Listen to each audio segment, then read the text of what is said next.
Nak, manjak na pala. Kaya pala hindi ako pinapautang ni Bombay, sinisiraan pala ako ni Basing doon. Ay bakit daw?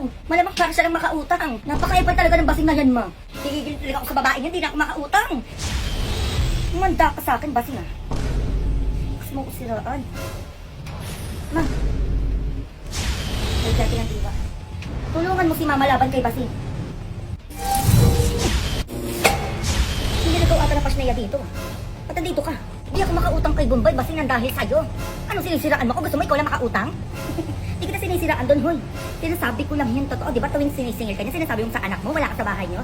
Pero yung totoo naman, nagtatago ka lang sa likod ng pintuan niyo, di ba? Ang galing, Basing ah. Gusto mo talaga ng away. Away? Takot naman ako sa'yo. Kapag natatakot sa 2 brilyanting hawak ko, ha? Nagpapatawa ka ba? Walang saysay yung 2 brilyante mo, Basing. Kung uutusan ko ngayon to, natanggal ka ng hininga. At sisiguraduhin ko na hindi ka na mabubuhay. Ay, grabe ka naman, Mima. Seryoso mo. Nagbibiro lang ako. Ito nga may bibigay ako sa'yo, oh. May 7,000 ako dito. Sa'yo na to. O, ito, Mima. Hindi mo na kailangan mangutang kay Bombay, oh. 7,000 to? Bigay ko na yun sa'yo, Mima. Oo. Kahit pag mo na bayaran. Ulam, Mima. Baka gusto mo, meron ako dito. Bait mo naman ata ngayon, Basing, ah. Ano, takot na takot patanggalan ng hininga? O, ano yung ulam yung sinasabi mo? Ah, sige, Mima. Lumabas ka, ulam. Ito, Mima, masarap to. Sarap ba to?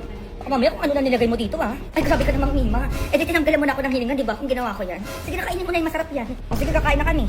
Bukas babalik ako dito, kukunin ko din yung mga bigas niyo, mga ganyan, mga dilata niyo. Di ba, bibigay mo rin naman yun? Mayos ka dyan, ah. Kaya ka, Mima. Pumunta ko lang din kay Bombay, wala na akong pera.